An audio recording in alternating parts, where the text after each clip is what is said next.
Hello everyone. So start करते हैं हमारा नेक्स्ट सेशन। पिछले सेशन के अंदर हमने मेंडेलियन इनहेरिटेंस के ऊपर देखे थे क्वेश्चंस को कैसे इजीली हम सॉल्व कर सकते हैं।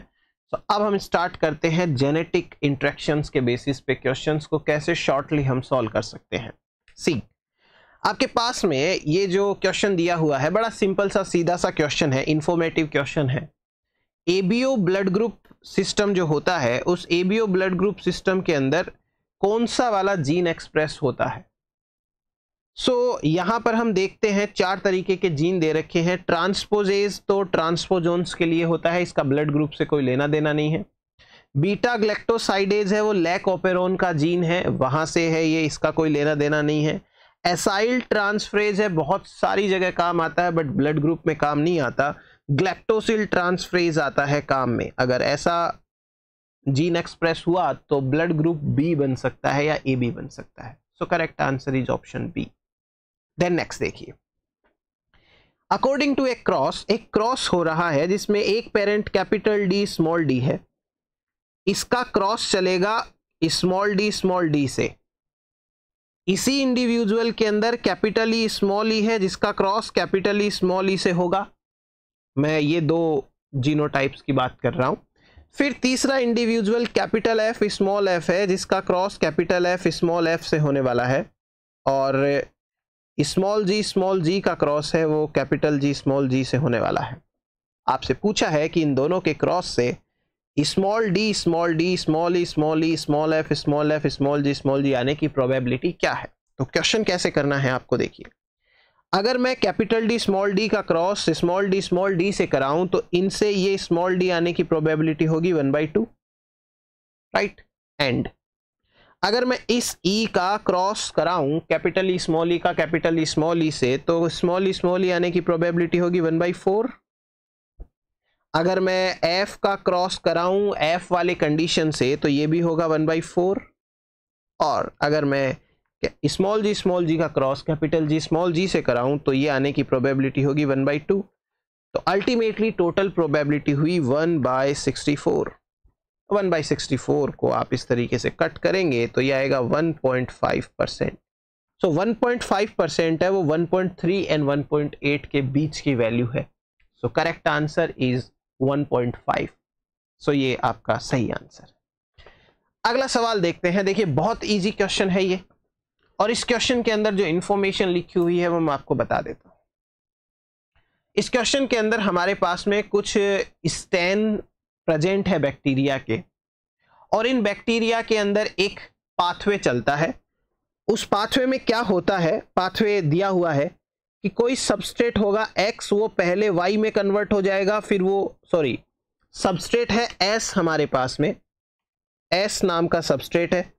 ये S सबस्ट्रेट पहले X में कन्वर्ट होता है, फिर Y में कन्वर्ट होता है, फिर Z में कन्वर्ट होता है, और फाइनली P में कन्वर्ट होता है। तो यहां से यहां तक के पाथवे में टोटल स्टेप्स कितने हैं, 1 2 3 एंड 4, 4 स्टेप्स हैं। और कहा गया है कि चारों स्टेप के अंदर 4 जीन काम करते हैं, A gene, B gene, C gene, D gene, लेकिन ये नहीं पता कौन सा जीन कहां काम करता है। तो हम क्या करते हैं, इन बैक्टीरिया को अलग अलग सप्लीमेंट्स के ऊपर ग्रो कराते हैं। जैसे मान लीजिए कि कोई जीन है जो S से X वाले स्टेप में काम करता है, फर्स्ट स्टेप में, राइट, और उस जीन में म्यूटेशन हो गया। इसका मतलब कि वो जीन बिना X के सरवाइव नहीं करेगा, उसे X देना पड़ेगा तभी वो सरवाइव करेगा, क्योंकि वो खुद X नहीं बना सकता, क्योंकि उसमें उस जीन में म्यूटेशन है जो जीन X बनाता है। अगर मेरी बॉडी के अंदर X सबस्ट्रेट बनाने वाले जीन में म्यूटेशन होगा तो मुझे X बाहर से लेना पड़ेगा, क्योंकि मैं X नहीं बना सकता। मैं Y बना सकता हूं, Z बना सकता हूं, P बना सकता हूं, लेकिन X नहीं बना सकता। ऐसे ही जीन 2 में अगर म्यूटेशन हुआ तो मैं S से X तो बना लूंगा, लेकिन X को Y में कन्वर्ट नहीं कर सकता, क्योंकि 2 नंबर के जीन में म्यूटेशन है। तो मुझे Y चाहिए बाहर से। ये इंफॉर्मेशन ध्यान में रखते हुए आपको ये पता लगाना है कि ये जीन कौन कौन से हैं। चलिए अब आप एक बार जरा ध्यान दीजिए। सबसे पहले A जीन के ऊपर ध्यान देते हैं। अगर A जीन के अंदर म्यूटेशन हो गया तो फाइनल प्रोडक्ट नहीं बनता है, ना तो ए जीन वाला एक्स को यूज कर सकता है, ना वाई को यूज कर सकता है, ना जेड को यूज कर सकता है। हमने एक्स दिया, वाई भी दिया, जेड भी दिया, लेकिन ए वाला इन तीनों को ही यूज नहीं कर सकता। Got it. बी वाले को जब हम एक्स देते हैं तो ये एक्स को यूज नहीं कर सकता, लेकिन ये वाई एंड जेड को ऑटोमेटिक यूज कर सकता है। इसका मतलब बी ना तो यहां पर है ना यहां पे है। बी कहां है? या तो 1 के ऊपर है या 2 के ऊपर है, राइट। ऐसे ही अगर हम सी देते हैं तो सी एक्स को भी यूज कर लेता है, वाई को भी यूज कर लेता है, जेड को भी यूज कर लेता है। मतलब सी को अगर हम एक्स दे दें तो ये स्टेप भी चल सकता है, ये स्टेप भी चल सकता है, ये स्टेप भी चल सकता है। इसका मतलब डेफिनेटली सी कहां पे है? फिर सी यहां पे है, क्योंकि सी को एक्स दिया तो आगे सब हो गया। देन डी को देखिए, अगर हम डी को एक्स देते हैं तो ये एक्स को वाई में कन्वर्ट नहीं कर सकता, इसका मतलब डी यहां नहीं है। अगर हम इसे वाई देते हैं तो ये वाई को जेड में भी कन्वर्ट नहीं कर सकता, इसका मतलब डी यहां पर भी नहीं है, और ये पी भी नहीं बना सकता। सो हमें एक जीन का पता चल जाता है कि सबसे पहला वाला जीन कौन सा है। अब इस जीन के हिसाब से देखें तो हमारा आंसर निकल ही रहा है, D is the correct answer. और आप ज्यादा निकालना चाहें तो आराम से एलिमिनेशन मेथड से निकाल सकते हैं। सो correct answer is option D. देखिए बी को देखते हैं। बी जो है वो एक्स को वाई में कन्वर्ट नहीं कर सकता, लेकिन वाई को यूज कर सकता है, जेड को यूज कर सकता है, तो बी यही होना चाहिए, क्योंकि बी में म्यूटेशन हो गया तो एक्स को यूज नहीं कर पाएगा। फिर अगर हम बात करें डी की, तो डी ना तो वाई वाला स्टेप चला सकता है ना जेड वाला स्टेप चला सकता है, एक्स वाला भी नहीं चला सकता, वाई वाला भी नहीं चला सकता।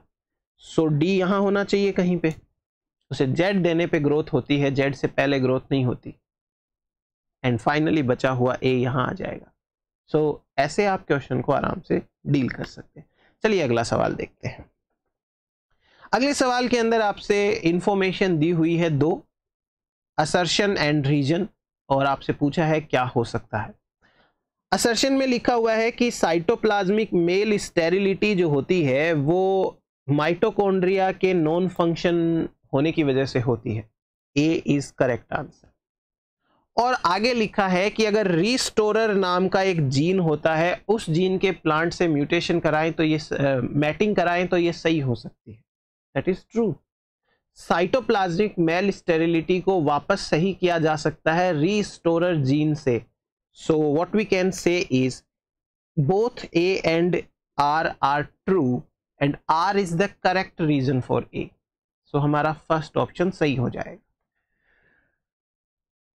सो ये है हमारे पास में इस सेशन के अंदर। हम बहुत जल्दी मिलेंगे आपके साथ में नए सेशन को लेकर के। सो तब तक के लिए have a happy learning. Thank you so much.